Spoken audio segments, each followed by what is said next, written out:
Framed underneath the snowy caps of the Chugach Mountains and Pioneer Peak in Palmer, Alaska, it's opening day for the Mat-Su Miners.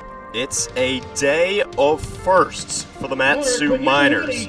It's deja vu all over again from Herman Brothers Field in Palmer, Alaska. The Miners begin the official second half of the season. Let's get ready for some midweek mayhem in the Mat-Su Valley. It is good to be back in Palmer, Alaska.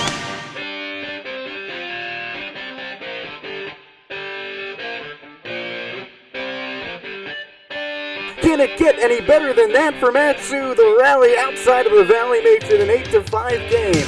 And the Miners have a wire-to-wire win here at Herman Brothers. Vergara on his horse looking over his shoulder in right center. He Dives! Yes, he did! Here comes Vest. He rounds third base. The throw home, not in time. Cooper Vest scores the go-ahead run. Richardson deals. Oh, yes! Front door curveball. The K-Man strikes again. A two-run shot for Steven Lancia. Welcome back to Palmer, Alaska. And that ball is gone! Emilio Barreras, if you didn't know him, now you do. The comeback kids stun the Glacier Pilots. Mat-Su from the bottom of the valley is atop the mountain. It's a new location within the Mat-Su Miners press box, but it's still Jesse Cook and Austin Barach here with you for pregame of the Chinooks and the Miners. And Jesse, there is rain in the forecast starting at around 6 p.m., but assuming that there is a game, it's a different lineup for Tyler Brown's squad. Cooper Vest is in the leadoff spot. That's right. Nolan Tucker has been the leadoff hitter since the trip to Kenai 2 weeks ago. And in that time, in the leadoff spot, Tucker is just 5 for 32. Not a great line. That means less than 1/6 of the time he comes up to the plate, he's getting a hit. Yeah, that's not ideal. And also, Steven Lancia, he's been doing a lot of catching as of late, so he slides into the DH role today. Braden Rodgers back behind the dish. Tucker, as you mentioned, Jesse, down to the 6th spot in the order. And it's a familiar face on the mound, Cannon Daly. He faced the Chinooks last time around, and he actually had his shortest outing of the year. That's right, just 4 1/3 innings, but he pitched well. He only allowed 2 runs during that time. Mat-Su ended up winning that game, although he didn't get credit for the W. It was that late game, 9th inning comeback, the only 9th inning come from behind victory for the Miners this year.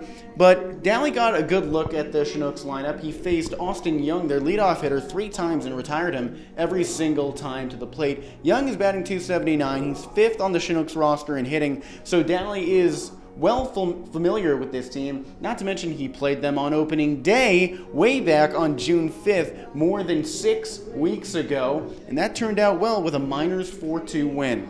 Since that game last Thursday, Austin Young, the Chinooks leadoff man, is on a hit streak, a hit in every game, and the Chinooks are quietly on a 2-game winning streak. Both those wins have come against the Anchorage Bucs. Meanwhile, the Miners lost yesterday, but do ride a 3-game winning streak against Chugach specifically.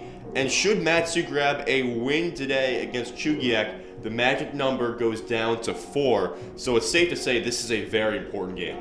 That's right. Mat-Su beat Chugach in all 3 meetings last week, like you mentioned. Now, the Miners are also watching that doubleheader between the Glacier Pilots and the Bucs because the Miners are technically in 2nd place. They're tied for 1st with the Glacier Pilots, but they lose the season series at the moment. So that means that Anchorage, by default, is in 1st, Mat-Su in 2nd. If Mat-Su wins, if the M's come out on top, and the Bucs win just one of those 2 games, the Miners are back in sole possession of 1st place. If the Bucs win both, then the Miners have a game lead on the Glacier Pilots, still a game and a half on the Bucs. Those Glacier Pilots are the only team that the Miners do not have a winning record against so far this season. So let's throw it back to Tuesday's contest in Anchorage, where the Miners fell to the Glacier Pilots. Through the door and into the ballpark at Mulcahy Stadium in Anchorage, Alaska, it's the first place Mat-Su Miners and the second place Anchorage Glacier Pilots. These teams have split the season series 3 games apiece. That's head coach Tyler Brunn for the Miners. He's happy because his team has won 4 of its last 5. Emilio Barreras, another smiling face for Mat-Su. He's back in the lineup after a week out with a lower back injury. He's the team's leader in RBIs, so that's a big piece to add to the starting rotation again. Mat-Su is in first place. The Glacier Pilots are in second. It's a battle for the top spot in the ABL between 2 teams who haven't seen each other since June. With Austin Barach, I'm Jesse Cook. 1-2. Swing and a miss. Aaron Senacero strikes out the side. Each batter in the heart of the Mat-Su order, all of them by way of the forward-facing K. The 1-1. Swung on, battered up the middle. Barreras dived for it in shallow center field, but it's by him. 1 run comes around to score. Throw over to the runner going for third. He's safe. Throw back to second is dealt into right field. Carpenter backs it up. 1 more run comes home, and that moves Jackson into third base. 2 runs score on Jackson's single, one of them unearned after Caleb Handa's throwing error to second base bag. The pitch. Got by him. Downer screams in celebration after downing Joey Wright for the second time today. Downer out of the stretch. 1-on-1 out the pitch. Low, the runner delayed steal, the throw on a second base, and that's an easy tag for Emilio Barreras. Bad idea by Will Bermudez. He's gunned out by Steven Lancia, and there are 2 away in the bottom of the 5th. That's the first time that Bermudez has been caught stealing this season. Wow. The pitch. Bouncer, right's on the infield. Nobody covers first base. The runner scores.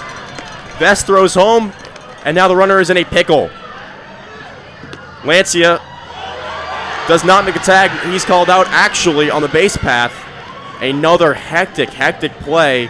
1 run does in fact score as Bejarano did not get over to first base to cover for Vest.